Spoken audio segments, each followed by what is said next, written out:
আমের মিষ্টি আচার তৈরি করে দেখাবো আজকে। আর আচারটা তৈরি করব আমি আমের খোসা সহ আমের আচার তৈরি করলে চেষ্টা করবেন একদম ফ্রেশ আমটা ব্যবহার করতে, তাহলে আচারটা খেতে তিতাও হয় না আর আচারের কালারও দেখতে বেশ সুন্দর হয়। তো আমগুলোকে ধুয়ে আমি একটা শুকনা কাপড় দিয়ে মুছে নিয়েছিলাম, এরপর ছোট ছোট টুকরা করে কেটে নিয়েছি। এখন আমগুলোকে একদিনের জন্য আমি এরকম খোলা অবস্থাতে রেখে দিব। রোদে দেওয়ার ব্যবস্থা থাকলে খুবই ভালো, তাহলে একদিনের জন্য কড়া রোদে দিয়ে আমটাকে শুকিয়ে নিতে হবে। আমার বারান্দা দিয়ে অল্প যতটুকু রোদ আসে সেই রোদের মধ্যেই আমি আমটাকে সারাদিনের জন্য দিয়ে রাখবো। আর যদি রোদে দেওয়ার ব্যবস্থা না থাকে সেক্ষেত্রে ফ্যানের নিচে খোলা অবস্থায় রেখে দিলেও হবে, একটু শুকিয়ে নেয় আর কি। তাহলে যেটা হয়, আচারটা বানানোর পরে আমগুলো আর গলে যায় না, আস্তে আস্তে থাকে, দেখতেও ভালো লাগে আর খেতেও ভালো লাগে। এই তো প্রায় 24 ঘন্টার মতো আমি আমগুলোকে খোলা অবস্থায় রেখে শুকিয়ে নিয়েছি। এখন আমগুলো দিয়ে আমি আচার তৈরি করব। তো আচার তৈরি করার জন্য একটা মশলা রেডি করছি। কয়েকটা শুকনা মরিচ নিয়ে নিলাম, 5 ফোড়ন নিয়ে নিলাম 2 চা চামচের মতো। এবার এগুলোকে টেলে নিতে হবে। এর মধ্যে আমি আরও 2টো মশলা অ্যাড করব। আস্ত ধনে আধা চা চামচ আর মৌরি দিয়ে দিলাম আধা চা চামচেরও কম। মৌরি মানে মিষ্টি জিরা। এবারে সবগুলো উপকরণ একসাথে খুব ভালোভাবে টেলে নিতে হবে।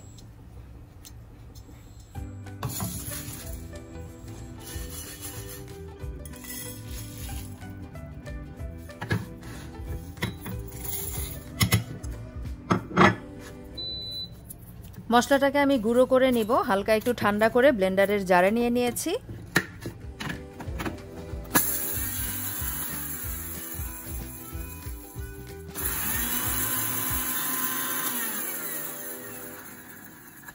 মশলাটা একদম মিহি করে গুঁড়া করব না, মানে পাউডার করব না, একটু দানা দানা থাকলে কিন্তু আচারে ব্যবহার করলে খেতে বেশি ভালো লাগে আর ফ্লেভারও বেশ ভালো আসে।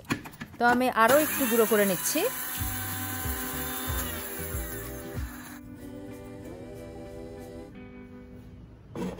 গুঁড়ো করা পুরোটা মশলাই একটা বড় বোলের মধ্যে নিয়ে নিলাম। কালো সরিষা পেস্ট দিয়ে দিচ্ছি 3 টেবিল চামচের মতো। ডেসক্রিপশন বক্সে মশলার পুরো পরিমাপটা লিখে দেয়া থাকবে। রসুন কুচি দিয়ে দিলাম। আখের গুড় দিয়ে দিচ্ছি। যে কোনো আচারে আখের গুড় ব্যবহার করলে আচার খেতে বেশি টেস্টি হয়। স্বাদ অনুযায়ী লবণ দিয়ে দিলাম। আখের গুড় হাতের কাছে না থাকলে চিনি ব্যবহার করেও আচারটা তৈরি করা যাবে।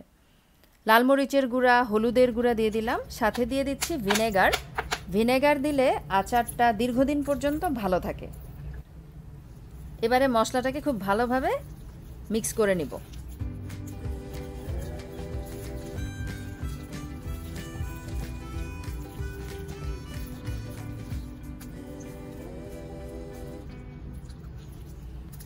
এখন আমগুলোকে দিয়ে মশলার সাথে খুব ভালোভাবে মেখে নিতে হবে। আর আচারের মধ্যে লবণের পরিমাণ, মিষ্টির পরিমাণ, ঝালের পরিমাণ যে যেমন খাবেন স্বাদ অনুযায়ী অ্যাড করে নেবেন। হয়ে গেছে। এখন আচারটাকে রান্না করে নিব। একটা ফ্রাই প্যানের মধ্যে দিয়ে দিচ্ছি সরিষার তেল।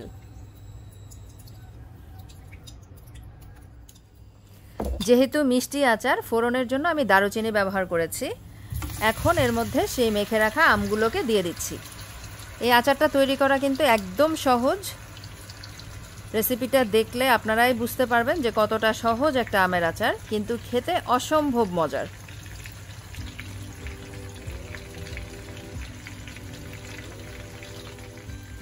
সামান্য একটু পানি দিয়ে দিলাম যেন পুড়ে না যায় আর আমগুলো সুন্দরভাবে সেদ্ধ হয়। খুব ভালোভাবে নেড়ে চেড়ে দিব।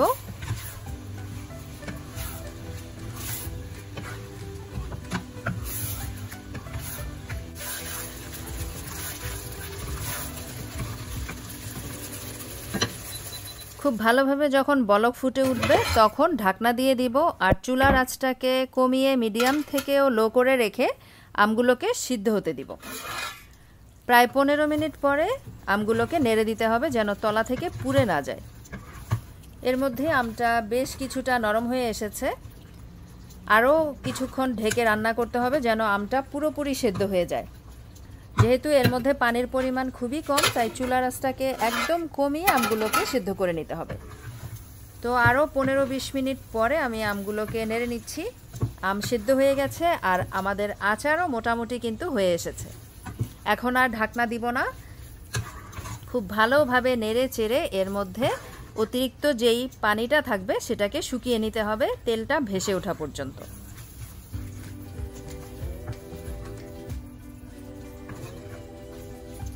তেল মশলা খুব সুন্দর চকচক করছে, এর মধ্যে কোনো পানি নেই, খুব সুন্দর হয়েছে আচারটা। এখন চুলাটাকে বন্ধ করে দিব আর পুরোপুরি ঠান্ডা করে পরিবেশন করে দেখাবো।